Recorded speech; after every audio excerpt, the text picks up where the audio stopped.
देखिए, इस चैप्टर का नाम जो है संख्याओं पर आधारित प्रश्न है। 8 नंबर चैप्टर है। इससे आगे हम आयु पढ़ लिए हैं। चूँकि आयु इसलिए पढ़ लिए कि औसत और आयु बहुत संबंधित है, मिलता जुलता को है, इसलिए हमने औसत के बाद आयु पढ़ लिया। बाकी आसान सा चैप्टर लगा होगा, औसत भी और आयु भी, लगता होगा आराम से रिलैक्स से पढ़ रहे हैं। ये भी उस दोनों से थोड़ा सा हार्ड है, थोड़ा सा भारी है। संख्याओं पर आधारित प्रश्न का मतलब हुआ कि अगर कोई चैप्टर का शीर्षक दिया जाता है, नाम दिया जाता है, उस पर ही पूरा चैप्टर आश्रित होता है, आधारित होता है, इसी के इर्द गिर्द घूमते रहता है। संख्या पे आधारित अर्थात जितना भी क्वेश्चन होगा वो संख्या पे आधारित, यानी जिस पे काम करना है, जिसको कर्ता कहते हैं, वही उसमें विलुप्त रहेगा। जिसके बारे में कहा जाएगा, किसी एक संख्या के बारे में एक बात या 2 बात या 3 बात बोला जाएगा, पर संख्या क्या है वो आपको नहीं बोला जाएगा, आपको संख्या मानना पड़ेगा। अभी तक हमने संख्या माना, गणित में संख्या मानते हैं, माना कि संख्या x, माना कि y। आखिर ये मानते क्यों हैं? ये माना कि x क्यों, माना कि y क्यों, माना कि z क्यों, क्यों मानते हैं हम संख्या? गणित के प्रश्न में माना कि क्यों? कहाँ हम साइंस में माना कि कहते हैं, हिस्ट्री में माना कि, हिस्ट्री में अकबर का बाप, माना कि बाबर, कहाँ मानते हैं? मैथ में क्यों मानते हैं? नहीं जी, देखते हैं और सब्जेक्ट में कहाँ मानते हैं। मैथ में मानने के पीछे रीज़न क्या है? पहले ये जानना होगा कि रीज़न क्या होता है। रीज़न होता है क्या कि मैथ मतलब होता है गणना, गणना करना है। अननोन टर्म रहता है, जो पद हमें पता नहीं रहता है, उसे हमको ज्ञात करना है। गणना का मतलब उस चीज़ को, जो चीज़ हमें जानकारी नहीं है, जिसके बारे में हमको ज्ञान नहीं है, जो हम जानते नहीं है, जिसे हमें जानना है, ज्ञात करना है। अब क्या है कि जैसे कि एक एग्जाम्पल से हम देते हैं कि कहीं पर कोई चीज़ है, हम जानते हैं कि वहाँ पर ये चीज़ होगा, पर हमें अनुभव नहीं है, हमको दिख नहीं रहा है, हमको पता नहीं है, तो वहाँ पर चिन्ह के रूप में एक एग्जाम्पल सा, अभी बरसात आने वाला है, बरसात आ जाना चाहिए, आया नहीं है। बरसात में क्या होगा कि अभी हम लोग को पूरा अनुभव है कि हम लोग का रोड कहाँ पर टूटल है, कहाँ पर गड्ढा है। अब ऊपर भी चलते रहिएगा, साइकिल वहाँ पे घुमा लीजिएगा, इतना अनुभव हो जाता है कि आपके जो मोहल्ला में रोड होगा, जहाँ टूटा होगा, पहले आपको पता है कि यहाँ पर टूटा है, तो थोड़ा सा साइड हो जाते हैं, आपको ना पता है टूटा है। जो नया आदमी आएगा उसको तो देख देख के चलना पड़ेगा, कहीं गड्ढा में नहीं पड़ जाए। पर बरसात आ जाएगा तो देखने से दिखाएगा नहीं। मान लीजिए इतना सा बीच में गड्ढा है, नाला बना हुआ है, बीच में गड्ढा है रोड का, और उसमें पानी भरा हुआ है। कभी कभी देखे, संजोग से आप लोग नहीं है तो यूट्यूब पर देखिएगा तो मिलेगा ये सब।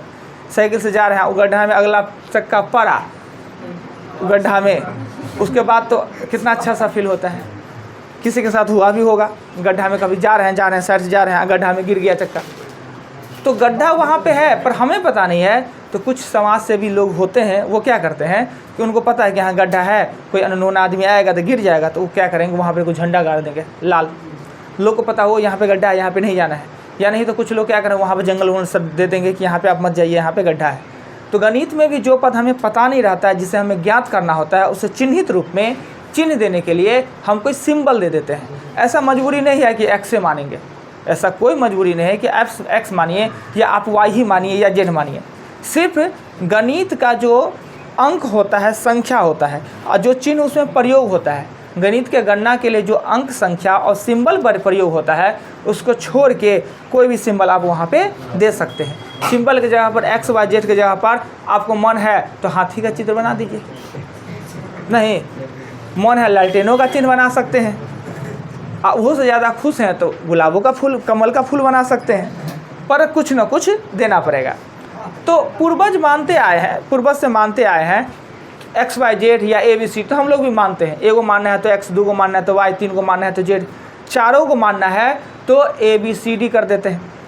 अब मानने वाला हमें कंडीशन दे दे, अगर आपको हमको 2 को 3 को 4 को संख्या मानना है, उसमें कंडीशन दे सकता है।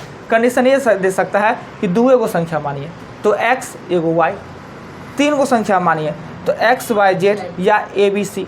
अब कंडीशन दे दे कि 4 को संख्या ये प्राकृतिक संख्या या क्रमागत संख्या है, तो एक एबिलिटी दे दिया है। जो संख्या 4 है उसमें एक पहचान ये दे दिया है कि वो क्रमागत है। क्रमागत मतलब लगातार है। अब क्रमागत प्राकृतिक है तो 1 का अंतर होगा, क्रमागत सम है तो 2 का अंतर होगा, क्रमागत विषम है भी 2 का अंतर होगा। इसलिए क्रमागत संख्या मानना पड़े तो पहला पद अगर x मान लिए तो दूसरा y या तीसरा z मानने का जरूरत नहीं है। पहला x माने तो दूसरा x+1, x+2, x+3। यही सम विषम के साथ आवे कुंदन जी, सम का है तो भी x+2 4 करेंगे, अब विषम का है तो भी। अब वो बच्चा वाला छोड़ दीजिए कि सम कह रहा है तो 2 4 6 करके, अब विषम कह रहा है तो 1 3 5 करके। पता नहीं कौन टीचर पढ़ाते थे। विषम है तो x है, x+1 है, x+3 कैसे पढ़ाते थे। पर अब ऐसा नहीं पढ़ना है, आपको पढ़ना यही दूसरा बात क्या होगा कि एक तो ये संख्या ये कहते मानने के लिए, अब संख्या ये भी कह सकता है, एक तो सीधे संख्या मानने के लिए तो एक्स वाई जेड मान लेंगे, अगर सम संख्या का है तो x x plus 2 x plus 4, विषम का है तो भी x x plus 2 x plus 4, प्राकृतिक का है तो x x plus 1 x plus 2 x plus 3, चूँकि प्राकृतिक के बीच में एक का अंतर होता है। अब इसके अलावा भी आपको कह देगा कि 2 अंकों की संख्या, 2 संख्या और 2 अंकों की संख्या में अंतर है।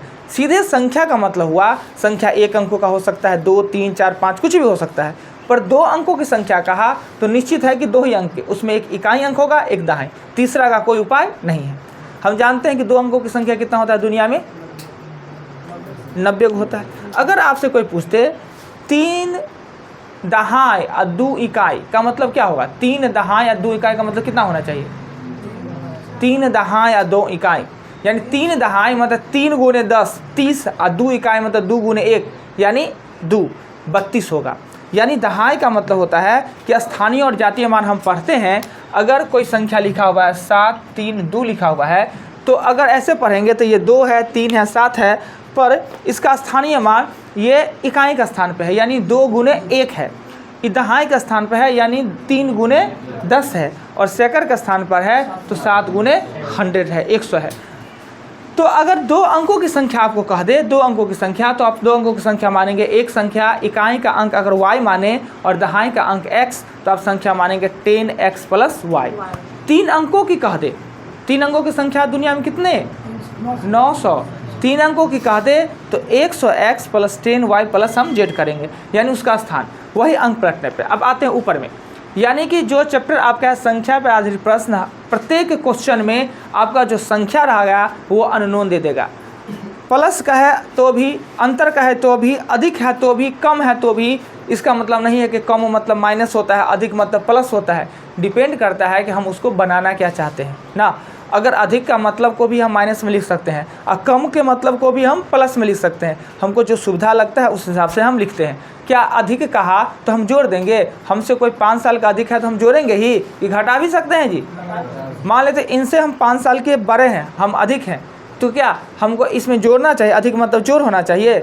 अगर छोटका का एज पकड़ते हैं, इनका एज 25 साल तो मेरा एज हो जाएगा 30 साल, पर अगर बड़का का एज पकड़ते हैं कि हम दोनों में 5 साल का अंतर, हम इनसे 5 साल बड़े हैं, अगर हम 30 साल के हैं तो 35 साल के नहीं हो जाएंगे, कि अधिक है तो 35 में होना चाहिए। तो ऐसा माइंड से निकाल दीजिए फोबिया कि अधिक मतलब प्लस से होता है और कम मतलब अंतरे होता है, और अंतर मतलब घटा भी होता है। वो डिपेंड करता है मेरे सोच पे कि हम पकड़ते किसको हैं, हम लेते किसको हैं। अगर मान लीजिए हमसे ये कम है, 5 साल छोटा है तो माइनस करना चाहिए। अगर हम 30 साल का है तो ये 5 साल कम है 25 साल के। अगर हमसे ये 5 साल छोटे हैं तो माइनस से होगा, तो अगर ये 25 साल के तो हम 20 साल के हो जाते हैं। क्या अंतर मतलब माइनस ही नहीं होता है, माइनस में लिख सकते हैं, ठीक। कम मतलब माइनस ही नहीं होता है, उसको प्लस में भी लिख सकते हैं, और प्लस मतलब अधिक मतलब प्लस ही नहीं आता है, उसको हम माइनस में भी लिख सकते हैं। डिपेंड करता है कि हम पकड़ते किसको, छोटा को लेते हैं कि बड़ा को लेते हैं। यानी पूरे चैप्टर में संख्या ही आपको नहीं दिया रहेगा, यानी जिस पे काम करना है, जो करता है, जिसके बारे में कहा जाएगा वो अननोन रहेगा, राइट। इस चैप्टर में ध्यान कितने बातों को देना है सो देखिए। सबसे पहले संख्या पर आधारित प्रश्न, यानी इस चैप्टर में संख्या नहीं दिया रहेगा। 3-4 गो फार्मूला है, 5 गो फार्मूला, ये थोड़ा सा याद देने के रखना है क्योंकि इसका काम पड़ेगा। जो चैप्टर में आवश्यकता होता है वो हम लिख देते हैं। एक तो ये एक चीज़ और आपका काम पड़ेगा, ये भाग की बातें काम पड़ेगा, भाग वाला भाग आपका काम पड़ेगा। इसको कहते हैं भाजक, भाज्य, भागफल और शेषफल। सूत्र इसका होता है भाज्य बराबर, आने रहा है, छोड़िए बोल देते हैं, भाज्य बराबर भाजक गुने भागफल प्लस शेष। और ये भी हमने एक बताया होगा, जब भी भाग का चर्चा किया होगा, शेषफल नहीं दिया है तो शेषफल के जगह पर 0, और भागफल नहीं दिया हुआ है तो भागफल की जगह पर हम क्या देंगे, 1 देंगे। क्लियर, ये बात इतना। ये 5 फार्मूला है वो यूज में आता है तो देख लेंगे, पहले से हम पढ़े हुए हैं। a प्लस बी का whole square, A square plus B square plus 2ab, a minus B का whole square, A square plus B square minus 2ab। A square minus B square मतलब होता है ए प्लस बी और ए minus B होता है। और अगर ए माइनस बी सीधे निकालना है तो होगा रूट अंडर ए प्लस बी का होल स्क्वायर माइनस 4ab। और ए प्लस बी सीधे निकालना है तो आपको ये कब करेंगे, जब आपको ए प्लस बी का होल स्क्वायर दे दे, ए बी दे दे और ए बी का दे निकालने के लिए तो कर सकते हैं। और ए प्लस बी करना है तो रूट अंडर ए माइनस बी का होल स्क्वायर प्लस 2ab निकालना है, राइट। प्राकृतिक संख्या मानना ना पड़े तो x, x + 1, x + 2, x + 3। प्राकृतिक सम संख्या मानना पड़े, क्रमागत सम संख्या तो x, x + 2, x + 4, x + 6 मानेंगे। विषम संख्या मानना पड़े तो x, x + 2, x + 4, x + 6 ही मानेंगे। अब आइए, यदि संख्या मानने को कहे, सीधे संख्या मानने को कहे तो हम संख्या मानेंगे, एगो संख्या x, दूसरा y, तीसरा z। प्राकृतिक संख्या मानना कहे 3 गो तो x, x + 1, x + 2, x + 3। सम संख्या कहे मानने के लिए कहे क्रमागत सम संख्या 3 गो तो x, x + 2, x + 4। अगर सीधे संख्या मानने को कहे तो पहला संख्या x, दूसरा संख्या y, तीसरा संख्या z या ABC। और बस अभी करते हैं। अब अगर दो अंकों, यहाँ हमने प्राकृतिक क्रमागत प्राकृतिक संख्या सम विषम कहा और यहाँ हमने कहा सीधे संख्या मानने के लिए, ये संख्या x है वो 1 अंकीय भी हो सकता है, 2 अंकीय, 3 अंकीय, कुछ भी हो सकता है। पर अब क्या कहता है, यदि 2 अंकों की संख्या मानने को कहे 2 ही अंकों की संख्या है तो हम क्या करेंगे, संख्या मानेंगे 10x + y, जहाँ पर दहाई का अंक x और इकाई के अंक y।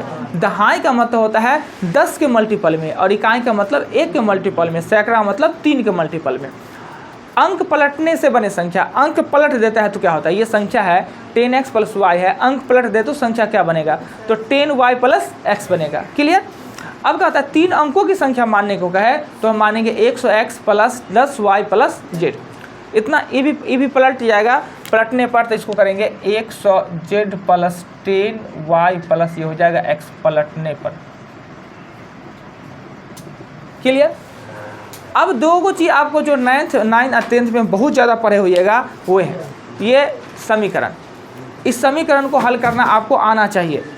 मानते हैं अभी हम जान रहे हैं कि बहुत लोगों को ये समीकरण भी अभी डिस्टर्ब करता होगा, समीकरण ये और दूसरा समीकरण द्विघातीय समीकरण। क्या ये दोनों आपने देखा है और इस दोनों का ज्ञान नहीं है तो ये चैप्टर आपसे सॉल्व नहीं होगा।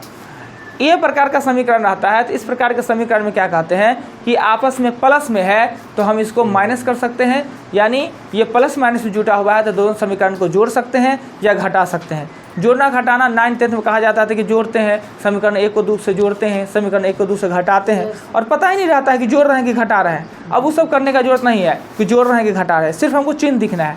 अगर चिन्ह अपोजिट है, अगर 2 को x के दोनों x का चिन्ह अपोजिट है या y का चिन्ह अपोजिट है तो नो प्रॉब्लम, कुछ प्रॉब्लम की जरूरत नहीं है। या तो हम x को इक्वल कर लेंगे, इसमें y इक्वल है, दोनों y को हमने कट कर देंगे, दोनों y का इक्वल है और माइनस प्लस में चिन्ह है तो कट कर देंगे। अगर यहाँ पर y रहता 2 में, ये y रहता 3 में और दोनों x y को काटना है, हमेशा कोशिश करेंगे जो अपोजिट चिन्ह है हम उसको काटें, हमको चिन्ह में कभी प्रॉब्लम नहीं होगा। अगर यहीं पर ये 2 रहता और यहाँ पे 3 रहता तो हम क्या कर दे कि y को काटने के लिए क्या कर दे, यहाँ पे रहता 3 रहता, यहाँ पे रहता 2 रहता, तो y को काटना ज़्यादा आसान है क्योंकि y में दोनों में चिन्ह अलग अलग है। तो इस वाले को 3 बनाना है, इस वाला को 2 बनाना है, तो इस पूरे समीकरण को 3 से गुना कर दीजिए और पूरे समीकरण को 2 से गुना कर दीजिए। अब आइए इधर का थोड़े मिटाते हैं, चिन्ह के बारे में कुछ चर्चा करते हैं। अभी हमने जो लिखा x + y बराबर लिखा 7 और x - y बराबर लिखा 1, समीकरण 1 का समीकरण 2 लिखा। अब इस समीकरण को हल करने के लिए सबसे पहले हमको क्या देखना है कि चिन्ह अपोजिट है किसका, चिन्ह अपोजिट है y का, y को काटने का। इसमें दोनों y बराबर है, नो प्रॉब्लम, हम y को y से कट कर देंगे। ये दोनों में प्लस है तो ये 2x हो जाएगा, दोनों में प्लस है तो 8 हो जाएगा, x का मान 4।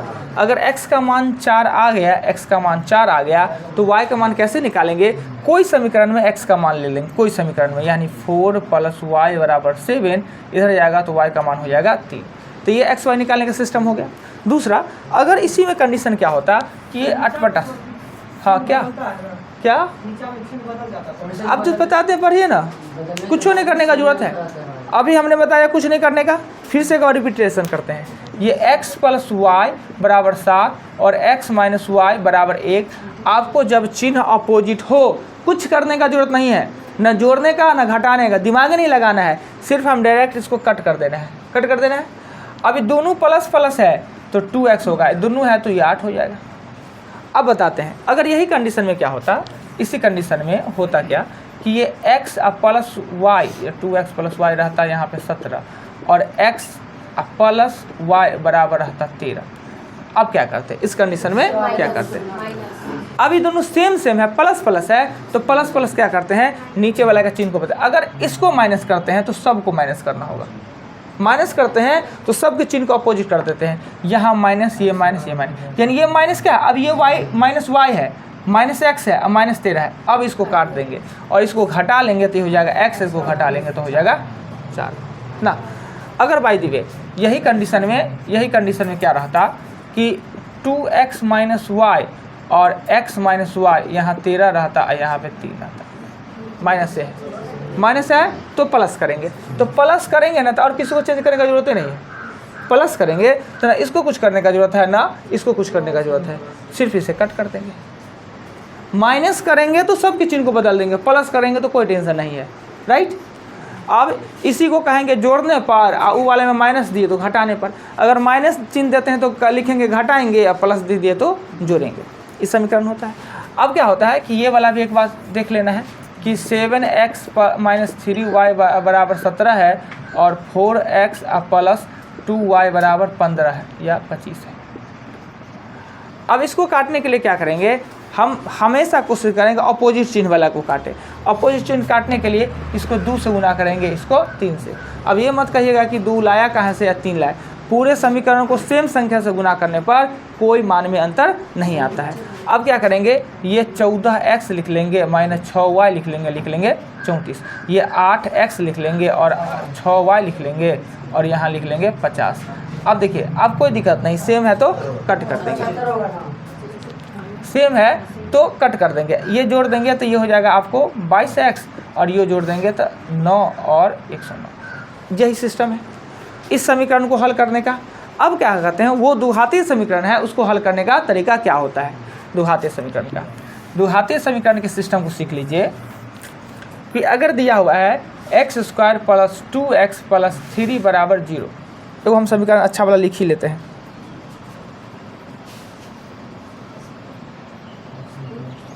मिलो ना जी समीकरण, समझाने में आसान रहेगा, कंप्लीट समीकरण रहेगा ना, मिलता ही नहीं है समीकरण, छोड़ नहीं मिलता है। आइए, अगर ये क्वेश्चन है इसमें x का मान निकालना है तो इसको कैसे निकालते हैं, हमें सबसे पहले ये देखना होता है कि जो बीच में है ना, ये बीच वाले को, ये 2 है तो हमको 2 को संख्या को जोड़ के या घटा के बीच वाला पुराना होता है। अब जोड़ना है कि घटाना है वो डिपेंड कैसे करता है, तो ये लास्ट वाले चिन्ह को दिखना है। लास्ट वाला चिन्ह क्या है, प्लस, प्लस है तो जोड़ करके हम 2 बुलाएंगे, अगर लास्ट वाला माइनस रहता तो घटा करके हम 2 बनाते। हम संख्या रुक जाइए ना, पहले यहाँ पे 6 लिख देते हैं, कहता है x² प्लस 2x प्लस 6 बराबर 0। हम अपने मन से लिखे हैं, हो सकता है समीकरण कंप्लीट समीकरण ना हो। सबसे पहले क्या करेंगे, यहाँ पे प्लस है तो यहाँ पे हमको जोड़ के आना चाहिए 2। फर्स्ट एंड लास्ट में कौन कौन अंक है वो देखेंगे, फर्स्ट में कोई अंक नहीं है, लास्ट में सिर्फ 6 है, तो हम क्या करेंगे 6 का फैक्टर तोड़ेंगे, 6 का फैक्टर तोड़ेंगे 3। पर ये परफेक्ट है ही ऐसा नहीं, मान लेते हैं ये x से रहता, छोड़िए x से रहता, x रहता, ठीक, x रहता और यहाँ पे माइनस रहता तो सही हो जाता, x रहता यहाँ पे माइनस रहता तो सही हो जाता। अब ये समीकरण सही हो गया। हमने क्या देखना है, पहले यहाँ माइनस है तो बीच में हमको माइनस करके पुरना चाहिए, ये बीच वाला फर्स्ट अंक और लास्ट अंक को आपस में गुना करेंगे, तो फर्स्ट में कोई अंक नहीं है तो लास्ट वाला 1 से गुना करिए 6 को इसका तोड़ेंगे, और ये जो टूटा हुआ जो आएगा इसी का 2 खंड बनाना है, गुना गुना करके 2 खंड बनाना है, घटा के 1 आना चाहिए, तो 3 में से 2 घटाएंगे तो 1 आएगा। तो यहाँ पे x² प्लस जो चिन्ह है प्लस तो प्लस से देंगे, यहाँ लिखेंगे 3x, अब माइनस ना देंगे 2x, तब प्लस माइनस माइनस घट के आ जाएगा ये, और यहाँ पे हो जाएगा ये 6। ये आधा 1 पार्ट, ये आधा 1 पार्ट, इस दोनों में जो कॉमन है, इस दोनों में कॉमन है x, तो लेंगे x प्लस हो जाएगा 3, और इसमें माइनस अगर 2 कॉमन ले लेंगे तो x प्लस हो जाएगा 3। हमेशा जो कोष्ठ में आता है वो दोनों सेम होगा, ये जो कोष्ठ में आएगा और ये कोष्ठ में आएगा वो सेम ही होना चाहिए, सेम नहीं हो रहा है तो अर्थात आप कहीं कुछ गलती कर रहे हैं, तो ये x - 2 हो जाएगा, और दोनों के बदला लिखेंगे x प्लस 3। ऐसे संख्या ऋणात्मक हो जाएगा तो इसका मान नहीं होता है। और ये x माइनस 2 का मान कितना होता है 0।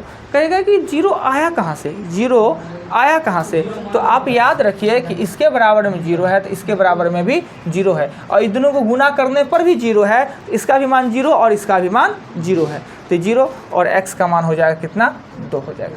अगर इसमें भी अगर मान निकालना भी पड़ता तो x प्लस 3 बराबर 0 लिख देंगे तो x का मान कितना हो जाएगा -3।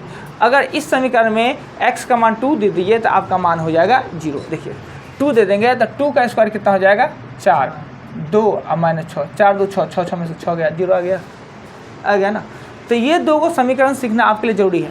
इस समीकरण में एक और दिक्कत क्या होता है कि हम फार्मूला पे बनाते हैं तो क्या होता है, 9th 10th में पढ़े हो जाएगा, फिर भी हम याद दिलाते हैं। मेरा समीकरण ये था, ये तो हमने गुणनखंड विधि से बना लिया।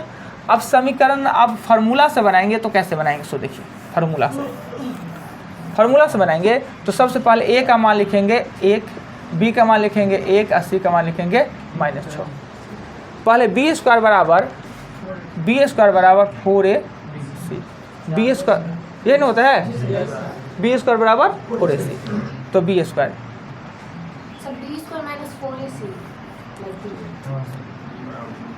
d बराबर होता है,